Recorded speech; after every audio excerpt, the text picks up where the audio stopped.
¿Quién fue Séfora? No fue reina. No fue profetisa. No lideró ejércitos. Y sin embargo, su obediencia cambió el destino del hombre que Dios eligió para liberar a todo Israel.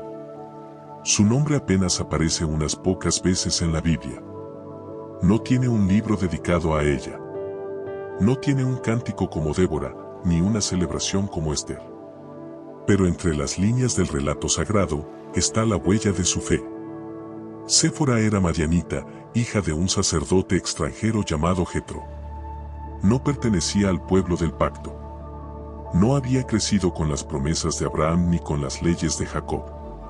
Pero el cielo ya la tenía escrita en el plan eterno. Porque Dios no siempre escoge lo esperado. A veces, el instrumento que usará para preservar su propósito viene desde el desierto, desde lo desconocido, desde lo que otros descartan. Y Séfora fue eso. Una mujer sencilla, pero llena de discernimiento. Una esposa que, cuando Moisés no actuó, intervino con determinación y con sangre. Una mujer cuyo acto silencioso salvó al hombre que Dios levantaría como libertador de naciones. Su historia es breve en la superficie, pero profundísima en significado. Una historia que no se enseña tanto, pero que guarda una verdad poderosa. A veces, una sola mujer obediente puede evitar el juicio y asegurar que el plan de Dios avance. Moisés no era solo un hombre en fuga. Era un hombre quebrado. Había crecido en los palacios de Egipto, instruido en toda la sabiduría de los faraones. Había probado el poder, la comodidad, la influencia. Pero también había probado el peso del fracaso. Cuando mató al egipcio, pensó que estaba haciendo justicia. Pensó que sería el defensor de su pueblo. Pero fue rechazado. Fue perseguido. Fue obligado a huir al desierto. Y allí, en esa tierra árida, sin trono, sin ejército, sin identidad, Dios comenzó a rehacerlo. Fue en Madián donde encontró a un grupo de mujeres vulnerables, pastoras, siendo acosadas en el pozo. Y sin pensarlo, intervino. Las defendió. Las ayudó a sacar agua. Entre ellas estaba Séfora, hija de Jetro, sacerdote de Madián. No fue un encuentro romántico. No hubo fuegos artificiales. Solo un hombre cansado y una mujer humilde, unidos por la providencia divina.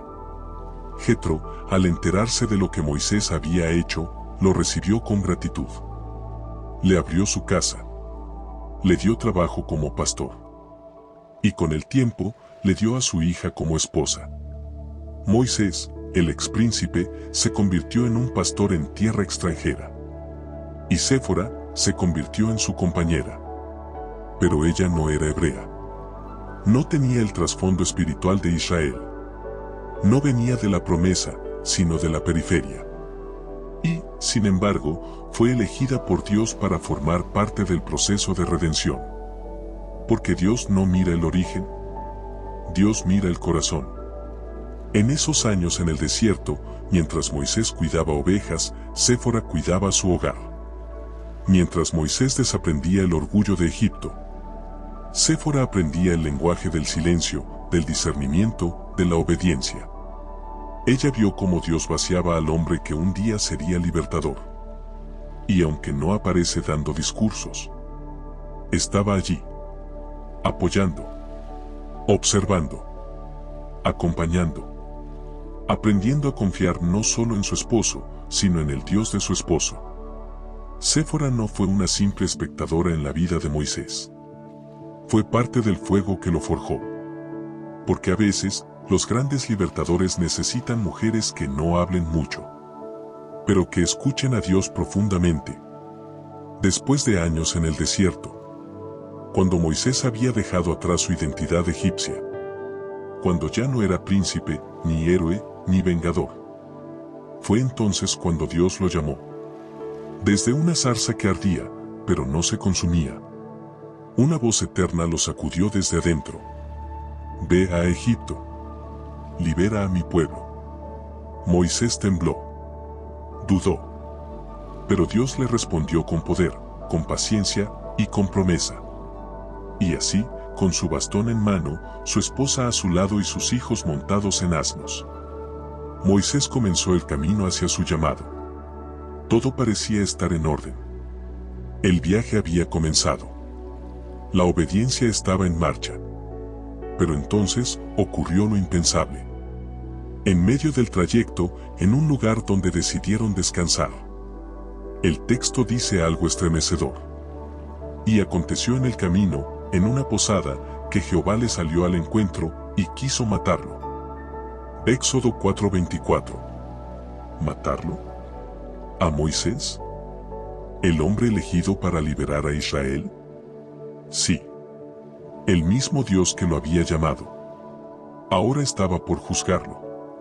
¿Por qué? Porque Moisés había pasado por alto el pacto. Uno de sus hijos no había sido circuncidado. Y aunque su llamado era grande, Dios no podía respaldarlo si su propia casa estaba en desobediencia.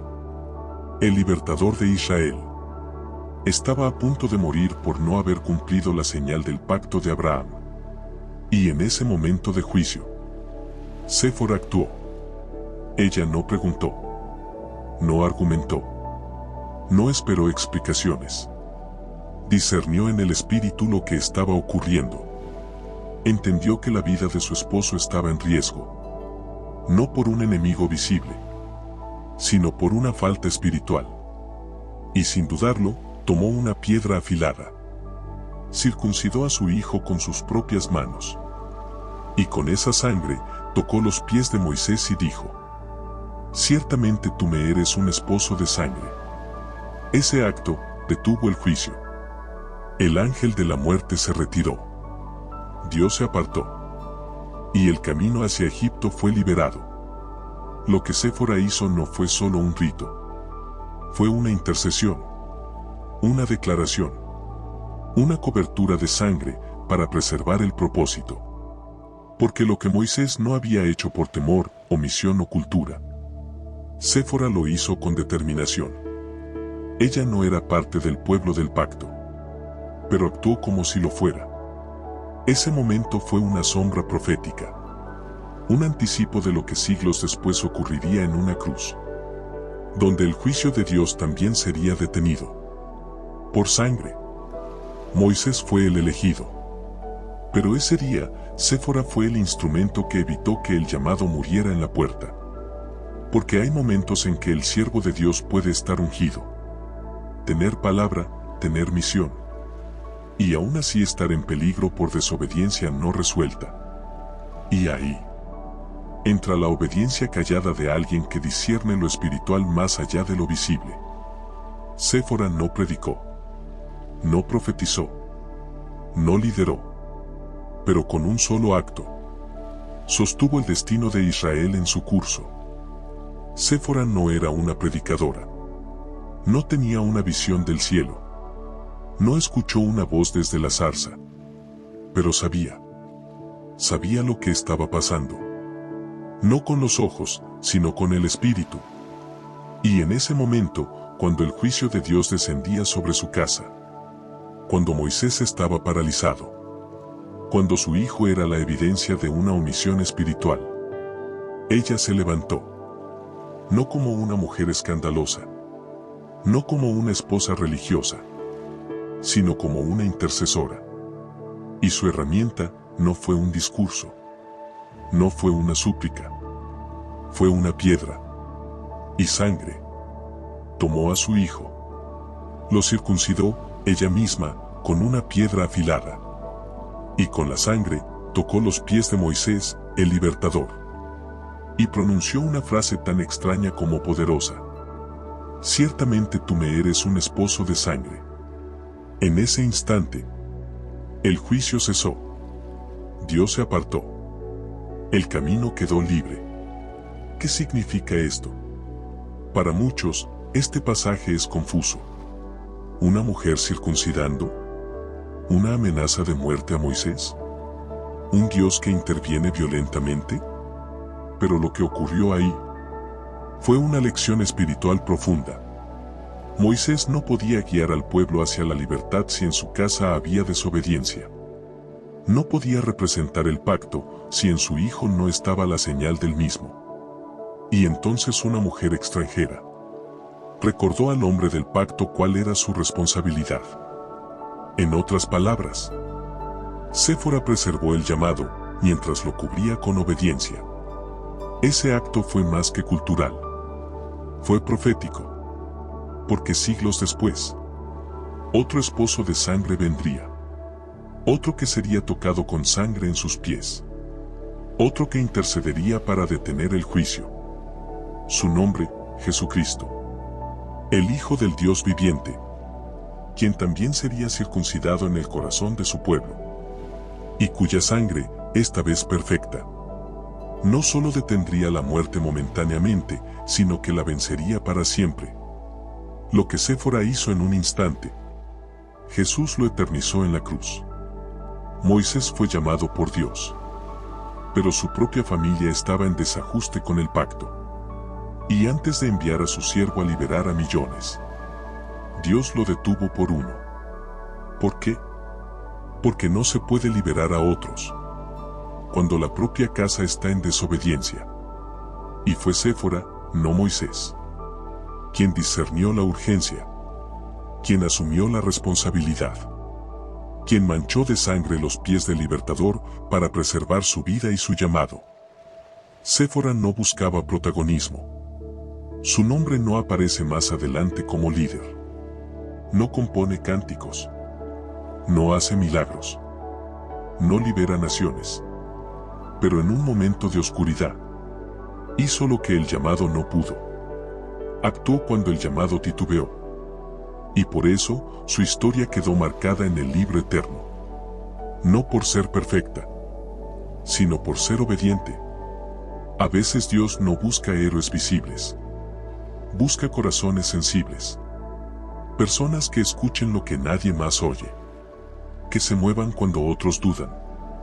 Que tomen la piedra, que enfrenten la sangre, que carguen el peso. Y con ese acto, desbloqueen destinos. Séfora no predicó, pero predicó con su acto. No proclamó, pero intercedió con su obediencia. En las grandes historias de la Biblia hay nombres que resuenan como trompetas. Moisés, Abraham, David, Elías, Pablo. Pero en los bordes del relato, hay otros nombres más suaves, más cortos, más silenciosos. Nombres que apenas ocupan un versículo, pero cuyo acto sostuvo el plan de Dios. Séfora es uno de ellos. La mayoría de personas no recuerda su historia. No hay libros que lleven su nombre. No hay monumentos, ni sermones que comiencen con ella. Y sin embargo, si no fuera por ella, Moisés habría muerto en el camino. Lo que los hombres olvidan, el cielo lo tiene registrado. Séfora representa a los invisibles, a los que obedecen sin cámaras, a los que sostienen propósitos desde la cocina, desde la oración, desde el silencio. Representa a esas esposas, madres, intercesoras, que no cargan micrófonos, pero cargan generaciones. Que no tienen púlpito, pero tienen discernimiento. Que no hacen ruido, pero hacen temblar al infierno con su obediencia. Dios las ve. El cielo las recuerda. Y la historia las necesita. Después de aquel acto con la sangre, Séfora desaparece del relato por un tiempo. Moisés sigue su camino. El foco vuelve a Egipto, al faraón, a las plagas. Pero ¿sabías que más adelante Dios manda a traer a Séfora y sus hijos? Sí. Dios no permitió que ella quedara fuera del cuadro. En Éxodo 18, Jetro, su padre, la lleva junto con sus hijos para reencontrarse con Moisés. ¿Por qué es importante esto? Porque Dios no solo cuida al que predica, cuida también al que cubre, al que intercede, al que obedece sin protagonismo. El Señor restauró la familia que había sido separada por la misión. Porque lo que Séfora sembró en la sangre, lo cosechó en honra. Una mujer como tú. Quizá tú también te sientes como Séfora. A un lado de la historia. No con voz, pero con carga. No con fama, pero con propósito. Tal vez no naciste en el pueblo correcto. Quizá no vienes de una cuna espiritual. Quizá solo estás acompañando a alguien que tiene un llamado. Y te preguntas, ¿qué papel tengo yo en todo esto? La respuesta es simple. El cielo te ve. Y si obedeces a tiempo, Dios se moverá. No subestimes el acto pequeño. No ignores la piedra afilada. No minimices el momento en que Dios te empuja a hacer lo que nadie más quiere hacer.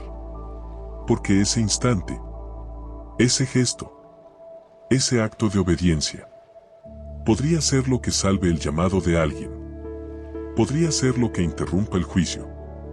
Podría ser lo que escriba tu nombre en la eternidad. Séfora no fue famosa entre los hombres, pero fue necesaria para Dios.